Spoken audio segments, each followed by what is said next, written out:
মার্কিন কোম্পানিকে বাংলাদেশে আরও বিনিয়োগের আহ্বান। প্রধান উপদেষ্টা। ঢাকা ওয়াশিংটনের বাণিজ্য সম্পর্ক সম্প্রসারণের আশাবাদ। মালদ্বীপ প্রবাসীদের জন্য কড়া সতর্কবার্তা। দূতাবাসের আইন অমান্যকারীদের বড় অঙ্কের জরিমানা ও দীর্ঘমেয়াদী কারাদণ্ডের হুঁশিয়ারি। অক্টোবর থেকে নতুন ডিজিটাল সীমান্ত নিয়ন্ত্রণ ব্যবস্থা ইইএস চালু করছে ইইউ। অপরাধ নিয়ন্ত্রণ ও নিরাপত্তা জোরদারই লক্ষ্য।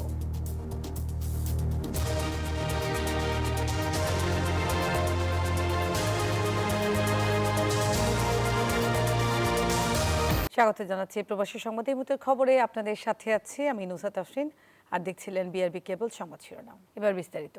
যুক্তরাষ্ট্রের কোম্পানিগুলোকে বাংলাদেশে আরও বিনিয়োগের আহ্বান জানিয়েছেন প্রধান উপদেষ্টা অধ্যাপক ডক্টর মোহাম্মদ ইউনূস। বুধবার নিউ ইয়র্কে অনুষ্ঠিত যুক্তরাষ্ট্র বাংলাদেশ এক্সিকিউটিভ বিজনেস গোলটেবিল আলোচনায় তিনি এই আহ্বান জানান। Advancing reform, resilience and growth শীর্ষক এই আলোচনার আয়োজন করে US Bangladesh business council, US BBC. প্রধান উপদেষ্টা অনুষ্ঠানে মেটলাইফ, শেভরন এবং এক্সেলেটর সহ শীর্ষ মার্কিন কোম্পানিগুলোকে বাংলাদেশে নতুন বিনিয়োগের সুযোগ কাজে লাগানোর আহ্বান জানান।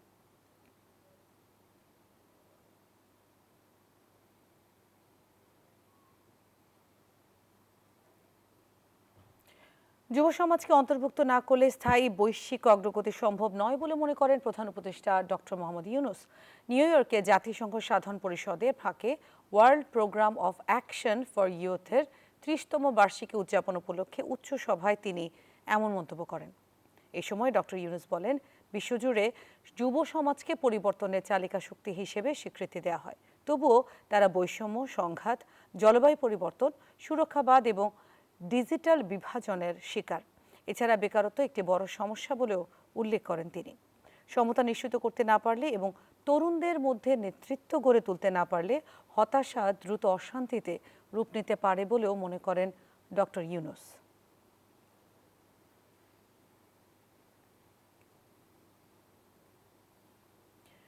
নিউ ইয়র্কে হামলা ও হেনস্থাকারীদের বিরুদ্ধে মামলা করেছেন এনসিপির সদস্য সচিব আক্তার হোসেন। বৃহস্পতিবার বিমানবন্দরের পাশে পোর্ট অথরিটি পুলিশ ডিপার্টমেন্ট থানায় এই মামলা করা হয়। এনসিপির অফিসিয়াল ফেসবুক পেজে এক ভিডিও বার্তায় এই তথ্য নিজেই প্রকাশ করেন আক্তার। এয়ারপোর্টের খুব কাছের যে থানা পুলিশের রয়েছে সেখানে এসেছি এবং যারা সেই দিন আমাদের উপরে হামলা করেছিল এবং হত্যা চেষ্টা করেছিল, ডেথ থ্রেট দিয়েছিল, তাদের ব্যাপারে আমরা এখানে মামলা দায়ের করেছি এবং একই সাথে ইউএস পুলিশকে আমরা এই বিষয়টা অবহিত করেছি যে যারা এই ঘটনাগুলো যুক্তরাষ্ট্রে ঘটাচ্ছেন তারা বাংলাদেশে নিষিদ্ধ এমন একটি সংগঠনের সঙ্গে জড়িত, যারা গত বছর বাংলাদেশে গণহত্যা চালিয়েছেন, মানবতা বিরোধী অপরাধ চালিয়েছেন। মালদ্বীপে কর্মরত প্রবাসী কর্মীদের জন্য কঠোর নির্দেশনা জারি করেছে মালদ্বীপ সরকার। সতর্ক করা হয়েছে মালদ্বীপ ভ্রমণে আগ্রহী বাংলাদেশিদেরও। হুঁশিয়ারি দেওয়া হয়েছে, প্রবাসীরা ভিসা এবং কর্মসংস্থান আইন ভাঙলে তাদের বড় অঙ্কের জরিমানা গুনতে হবে, হতে পারে দীর্ঘমেয়াদী কারাদণ্ড। বুধবার মালদ্বীপ হাই কমিশনের সরকারি ফেসবুক পেজে এ নিয়ে একটি বিজ্ঞপ্তিও প্রকাশিত হয়। মালদ্বীপ থেকে ইমরান তালুকদারের তথ্যচিত্রে ডেস্ক রিপোর্ট। পর্যটন নির্ভর দেশ মালদ্বীপ থেকে রেমিটেন্স পাঠিয়ে একক আধিপত্য বজায় রেখেছেন প্রবাসী বাংলাদেশিরা। এমন আবহে অভিবাসন সুরক্ষা বাস্তবায়নে প্রবাসীদের বারংবার মালদ্বীপের আইন মেনে চলার বার্তা দিয়ে আসছে বাংলাদেশ হাই কমিশন। এবার প্রবাসীদের পাশাপাশি মালদ্বীপ ভ্রমণে আগ্রহী বাংলাদেশিদের জন্য বিশেষ সতর্কতা জারি করেছে মালদ্বীপের বাংলাদেশ হাই কমিশন। কমিশনের সরকারি ফেসবুক পেজে প্রকাশিত বিজ্ঞপ্তিতে এই সতর্কতা জারি করা হয়। বলা হয়, বাংলাদেশে অবস্থানকালে কোনোভাবেই পাসপোর্টের তথ্য পরিবর্তন করা যাবে না। প্রয়োজনে মালদ্বীপে নিযুক্ত বাংলাদেশ হাই কমিশনের মাধ্যমে পাসপোর্ট নবায়ন করতে হবে এবং তথ্য সংশোধনের জন্য প্রয়োজনীয় নথি সংগ্রহ করতে হবে। এমনকি বাংলাদেশ থেকে মালদ্বীপগামী যাত্রীরা মাদক দ্রব্য তো বটেই, সিগারেট বা বিড়িও বহন করতে পারবে না। এই ধরনের অপরাধ সংগঠিত হলে কঠোর আইনানুগ ব্যবস্থা গ্রহণের পাশাপাশি আর্থিক জরিমানা দিতে হবে। মালদ্বীপের আইনে মাদক বহনের অপরাধে সর্বোচ্চ 25 বছর পর্যন্ত কারাদণ্ডের বিধান রয়েছে। মালদ্বীপে যখন আসে ইমিগ্রেশনের কাস্টমে দেখে এখানে অবৈধ অনেক কিছু পায়, মাদক পায় বা অন্যান্য অবৈধ জিনিস পায়, এতে করে দেশের ভাবমূর্তি নষ্ট হচ্ছে এবং অনেক নতুন প্রবাসী যারা এখানে কাজের সন্ধানে আসে তারা কিন্তু এই দেশের আইন অনুযায়ী কাস্টমে ধরা হয়, তারা কিন্তু কারাবরণ খাটতেছে। বর্তমানে মালদ্বীপের নতুন আইন হয়েছে, যে আইন হয়েছে সেই আইন অনুযায়ী আমরা সবসময় ভালোভাবে চলাচল চেষ্টা করবো। আমরা কোনো খারাপ কাজে জড়িত হব না এবং কি অবৈধভাবে কোনো কিছু করার চেষ্টা করবো না। প্রয়োজনীয় ওষুধ বহনের ক্ষেত্রেও রয়েছে শর্ত। নিবন্ধিত চিকিৎসকের প্রেসক্রিপশন ছাড়া কোনো ওষুধ বহন করা যাবে না। রান্না করা খাবার বহনও নিষিদ্ধ। পাশাপাশি গার্মেন্টস, পলিব্যাগ সহ বিক্রির উদ্দেশ্যে আনা সামগ্রী বহনে নিষেধাজ্ঞা দেওয়া হয়েছে। আইন অমান্যকারীদের বিরুদ্ধে শাস্তি কার্যকরে মালদ্বীপ সরকার অনড় অবস্থানে রয়েছে। তাই ভ্রমণ কিংবা প্রবাস জীবন যে কোনো অবস্থায় এসব আইন মেনে চলার বার্তা দিয়েছে হাই কমিশন। মালদ্বীপ সরকার কর্তৃক বর্তমানে তামাক জাতীয় পণ্যের উপর নিষেধাজ্ঞা আরোপ করা হয়েছে। সেক্ষেত্রে আপনি যখন বাংলাদেশ থেকে আসবেন, কোনোভাবেই আপনি বিড়ি, সিগারেট বা এই জাতীয় তামাক জাতীয় পণ্য আপনি বহন করবেন না। কারণ এটি যদি আপনি বহন করেন তাহলে কিন্তু এখানে আসার পরে আপনি অধিক পরিমাণে জরিমানা এবং অন্যান্য শাস্তির আওতায় আসতে পারেন। সেক্ষেত্রে আপনাকে 25 বছর পর্যন্ত কারাদণ্ডের বিধান এখানে রয়েছে, আপনি এই শাস্তির আওতায় আসতে পারেন। হাই কমিশন মনে করে এতে নিজেদের নিরাপত্তার পাশাপাশি দেশেরও সুনাম বাড়বে। Desk report, news 24। ফিলিস্তিনকে স্বাধীন রাষ্ট্র হিসেবে যুক্তরাজ্যের আনুষ্ঠানিক স্বীকৃতিতে সত্য ও মানবতার জয় বলছেন ব্রিটিশ বাংলাদেশি এমপি রুশনার আলী। ইতিহাসের নতুন অধ্যায় হিসেবে আখ্যা দেন যুক্তরাজ্যে ফিলিস্তিনের রাষ্ট্রদূত ডক্টর হুসাম জুমলট। লন্ডনে ফিলিস্তিন দূতাবাস প্রাঙ্গণে আনুষ্ঠানিকভাবে প্যালেস্টাইনের পতাকা উত্তোলনের সময় এমন প্রতিক্রিয়া জানান তারা। যুক্তরাজ্য থেকে খালেদ মাসুদ রনির তথ্যচিত্রে ডেস্ক রিপোর্ট। গেল 22 সেপ্টেম্বর লন্ডনে গেলিনা রোডে ফিলিস্তিনি দূতাবাস প্রাঙ্গণে আনুষ্ঠানিকভাবে উত্তোলন করা হয় ফিলিস্তিনের জাতীয় পতাকা। এ সময় উপস্থিত ছিলেন যুক্তরাজ্যে নিযুক্ত ফিলিস্তিনের রাষ্ট্রদূত হুসাম জুমলট। একটি স্বাধীন ফিলিস্তিনি রাষ্ট্র প্রতিষ্ঠা বিশ্ব শান্তি এবং ন্যায় বিচারের জন্য অপরিহার্য। আমি এই ঐতিহাসিক মুহূর্তের অংশ হতে পেরে গর্বিত। সেই মাহেন্দ্র ক্ষণের সাক্ষী হন বাংলাদেশি বংশোদ্ভূত ব্রিটিশ এমপি ও সাবেক মন্ত্রী রুশনার আলী এবং ব্রিটিশ সংসদ সদস্যরাও। আজকের দিনটি শুধু ফিলিস্তিনের জন্য নয়, ন্যায় বিচার ও শান্তির জন্য লড়াই করার সবার জন্যই একটি বিজয়। যুক্তরাজ্যের এই স্বীকৃতি আমাদের সংগ্রামকে আরো শক্তি দেবে। যুক্তরাজ্যে ফিলিস্তিন দূতাবাসের পতাকা উত্তোলনের সময় সরকারি মন্ত্রী, এমপি ছাড়াও উপস্থিত ছিলেন 60 জন রাষ্ট্রদূত। এ সময় উপস্থিত বিশিষ্ট জনেরা ফিলিস্তিনিদের প্রতি সংহতি প্রকাশ করেন এবং শান্তিপূর্ণ সমাধানের জন্য আলোচনার উপর গুরুত্ব আরোপ করেন। তারা মনে করেন যুক্তরাজ্যের এই স্বীকৃতি ফিলিস্তিনিদের সংগ্রামে নতুন প্রেরণা যোগাবে। Desk report, news 24। অক্টোবর থেকেই নতুন ডিজিটাল সীমান্ত নিয়ন্ত্রণ ব্যবস্থা এন্ট্রি এক্সিট সিস্টেম EES চালু করছে ইউরোপীয় ইউনিয়ন। এই পদ্ধতির আওতায় পড়বে ব্রিটেনও। মূলত ইউরোপীয় ইউনিয়নের বাইরে থেকে আসা ভ্রমণকারীদের শনাক্তে এই পদ্ধতি ব্যবহার হবে। EU এর দাবি, এর প্রধান লক্ষ্য অপরাধ নিয়ন্ত্রণ এবং নিরাপত্তা জোরদার করা। বেশ কয়েক মাস ধরেই অবৈধ অভিবাসী ঠেকাতে কঠোর অভিবাসন নীতি অনুসরণ করছে যুক্তরাজ্য, ইতালি সহ ইউরোপের বেশ কয়েকটি দেশ। নথিবিহীন অভিবাসীরা দেশের অর্থনীতি ও নিরাপত্তার জন্য ঝুঁকি বলেও মনে করছে দেশগুলো। ফলে ইংলিশ চ্যানেল পাড়ি দিয়ে ছোট নৌকায় যুক্তরাজ্যে পৌঁছানো অভিবাসীদের ফেরত পাঠানোর পরিকল্পনাও শুরু করেছে ইউরোপের বেশ কয়েকটি দেশ। এমন আবহে ইউরোপ ভ্রমণে যুক্তরাজ্য সহ ইউরোপীয় ইউনিয়নভুক্ত নয় এমন দেশের নাগরিকদের জন্য বড় পরিবর্তন আসছে। EU চালু করতে যাচ্ছে নতুন ডিজিটাল সীমান্ত নিয়ন্ত্রণ ব্যবস্থা এন্ট্রি এক্সিট সিস্টেম EES। এমনকি যুক্তরাজ্যের পাসপোর্টধারী দেশটির ইনডিফিনিট লিভ টু রিমেইন থাকলেও সেনজেন এলাকায় ভ্রমণের সময় EES নিয়মের অধীন হবেন। আগামী 12 অক্টোবর থেকে চালু হতে যাওয়া ডিজিটাল ব্যবস্থাটির উদ্দেশ্য সীমান্ত ব্যবস্থাপনা আধুনিকরণ করা। EU এর দাবি, এর মাধ্যমে নিরাপত্তা জোরদার হবে এবং অপরাধ কমবে। পাশাপাশি সীমান্ত প্রক্রিয়াকরণ দ্রুততর হবে এবং ভ্রমণও সহজ ও সুবিধাজনক হবে। তবে প্রাথমিকভাবে সমুদ্র ও বিমানবন্দরগুলোতে বিশৃঙ্খলা ও দীর্ঘ সারি সৃষ্টি হতে পারে বলে আশঙ্কা করা হচ্ছে। এন্ট্রি এক্সিট সিস্টেম EES মূলত একটি ডিজিটাল পদ্ধতি যা ইউরোপীয় ইউনিয়নভুক্ত নয় এমন দেশগুলোর নাগরিকরা কখন সেনজেন এলাকায় প্রবেশ করছেন এবং কখন বের হচ্ছেন তা নথিভুক্ত করবে। প্রথমবার প্রবেশের সময় ভ্রমণকারীর আঙুলের ছাপ, মুখের ছবি এবং ভ্রমণ নথির তথ্য সংগ্রহ করা হবে। পরবর্তী 3 বছরে পুনঃপ্রবেশে শুধু সংরক্ষিত বায়োমেট্রিক তথ্য যাচাই করা হবে। আসমাতুলি, নিউজ 24।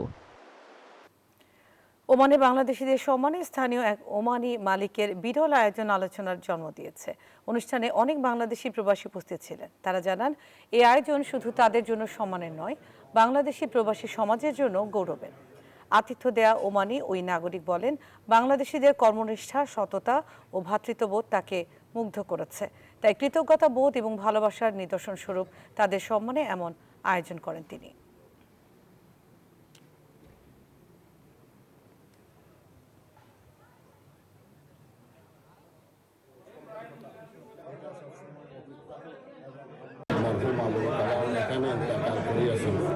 এখানে আমি বলতে গেলে আমরা বাঙালিদের মধ্যে এটা একটা বিরল।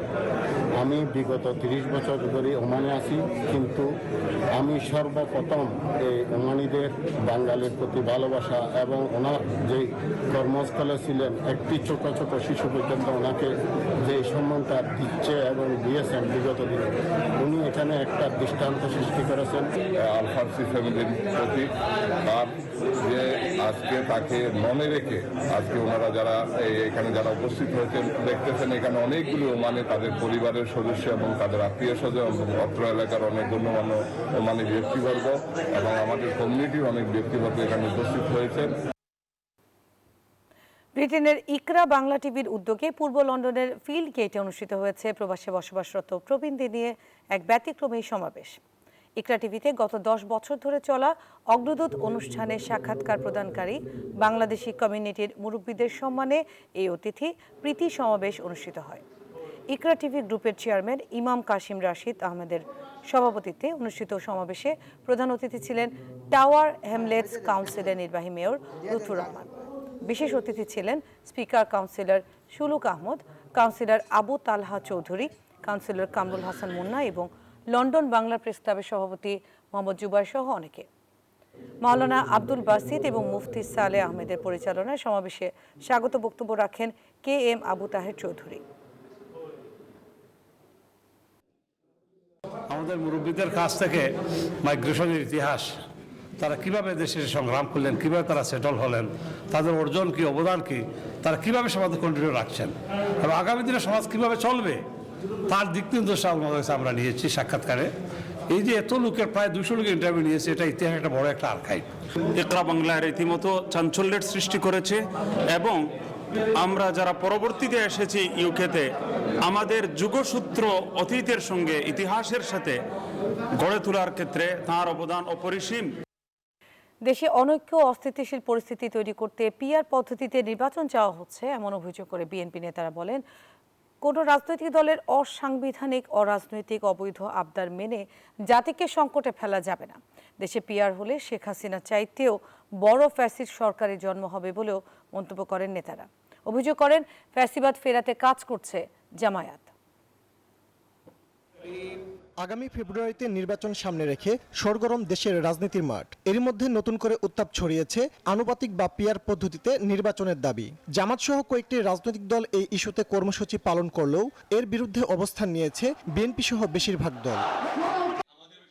এমন পরিস্থিতিতে সুপ্রিম কোর্টে এক অনুষ্ঠানে যোগ দিয়ে পিআর পদ্ধতির বিরুদ্ধে আবারও নিজেদের মতামত তুলে ধরেছেন বিএনপি নেতারা। দলটির স্থায়ী কমিটির সদস্য সালাউদ্দিন আহমদ অভিযোগ করেন, দেশে অস্থিতিশীল পরিবেশ তৈরি করতে পিআর পদ্ধতিতে নির্বাচনের কথা বলা হচ্ছে। কোন রাজনৈতিক দলের অরাজনৈতিক, অবৈধ, অসাংবিধানিক, ইললিগাল যে কোনো রকমের আবদার মেনে এই জাতিকে সংকটে ফেলে দেওয়া যাবে না।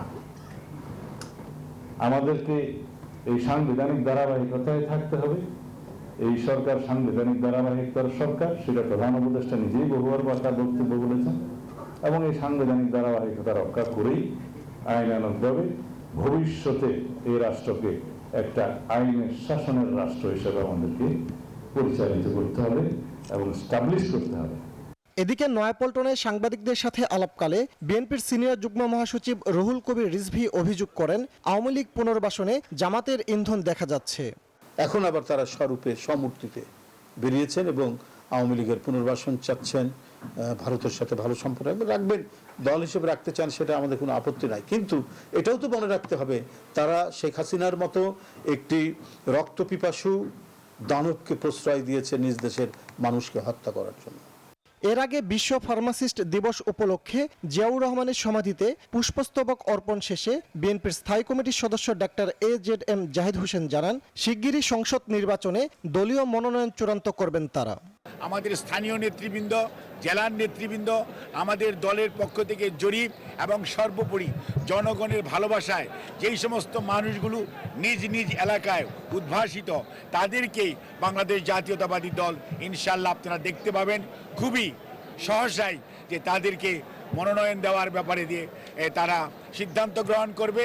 কয়েক সপ্তাহের মধ্যে দেশে ফিরে গণতন্ত্র পুনরুদ্ধারে নেতৃত্ব দেবেন তারেক রহমান বলেও জানান বিএনপির এই নেতা। ফজলে রাব্বি সৌরভ, নিউজ 24, ঢাকা। ফেব্রুয়ারিতে জাতীয় সংসদ নির্বাচন সামনে রেখে প্রস্তুতি নিচ্ছে জামায়াতে ইসলামী। চীনা প্রতিনিধি দলকে এসব কথা জানিয়েছেন দলটির আমির। নির্বাচনের প্রতিবেশী দেশের রাজনৈতিক হস্তক্ষেপ বড় চ্যালেঞ্জ বলেও মনে করে দলটি। মগবাজারের দলীয় কার্যালয়ে চীনা প্রতিনিধি দলের সঙ্গে বৈঠক শেষে এসব কথা জানান জামায়াতে ইসলামীর সেক্রেটারি জেনারেল মিয়া গোলাম পরওয়ার। বলেন, নির্বাচনে দলটির প্রস্তুতি ও চীনের সাথে সম্পর্ক জোরদার করার বিষয়েও আলোচনা হয়েছে বৈঠকে। আসন্ন নির্বাচনে পিয়ার দাবিতে রাজপথে নেমেছে জামাতে ইসলামী। তবে দাবিতে অনড় থেকেও বিভিন্ন সভা সমাবেশে 298টি আসনে প্রার্থী ঠিক করেছে দলটি। পাশাপাশি বিএনপির বাইরে থাকা দলগুলোকে নিয়ে চলছে আলাদা জোট গঠনের প্রস্তুতি। শাসন চালাতে পারবে না যারা, তারা পিয়ার ঠেকাতে চায়, এজন্য তারা পিয়ারের বিরোধিতা করছে। রাজনীতির বাতাসে এমন নির্বাচনী আমেজেই বৃহস্পতিবার মগবাজারে দলীয় কার্যালয়ে চীনা প্রতিনিধি দলের সাথে বৈঠক করেন জামাতে আমির ডাক্তার শফিকুর রহমান। জানান, ফেব্রুয়ারিতে জাতীয় সংসদ নির্বাচন সামনে রেখে প্রস্তুতি নিচ্ছে জামাত ইসলামী। পরে বৈঠকের বিষয়ে ব্রিফিং করেন জামায়াতের সেক্রেটারি জেনারেল অধ্যাপক মিয়া গোলাম পরওয়ার। জামাত ইসলামী সবসময় গণতান্ত্রিক প্রক্রিয়ায় বিশ্বাসী এবং একটি নির্বাচনমুখী দল। ওনাদের প্রশ্নের জবাবে আমাদের আমির সাহেব বলেছেন যে সকল গ্রহণযোগ্য নির্বাচনে জামাত ইসলামী ইতিপূর্বে অংশগ্রহণ করেছে। নির্বাচনে প্রতিবেশী দেশের হস্তক্ষেপ বাংলাদেশের জন্য বড় চ্যালেঞ্জ বলে চীনা প্রতিনিধি দলকে জানান জামায়াত আমির। বলেন, সব দলের ঐক্যবদ্ধ চেষ্টা এই চ্যালেঞ্জ মোকাবেলা করা সম্ভব। ছাত্র জনতার উত্তাল আন্দোলনের মধ্য দিয়ে সেই সরকার বিদায় নিয়েছেন, কিন্তু বিদায় নেওয়ার পরেও ষড়যন্ত্র থেকে তারা থেমে থাকেনি। একটি দেশের আশ্রয়ে প্রশ্রয়ে তারা দেশের বিরুদ্ধে ষড়যন্ত্র করছেন। চীনকে বাংলাদেশের অন্যতম বন্ধু উল্লেখ করেন জামায়াতের সেক্রেটারি জেনারেল। বলেন, অভ্যুত্থানের 1 বছর পেরিয়ে গেলেও দেশকে নিয়ে আওয়ামী লীগের ষড়যন্ত্র অব্যাহত রয়েছে। চীন এবং বাংলাদেশ পরস্পর উন্নয়ন সহযোগী। মাসুদ সুমন, নিউজ 24, ঢাকা। এই ছিল নিউজ 24 এর প্রবাসী সংবাদের সাথে থাকার জন্য ধন্যবাদ সবাই।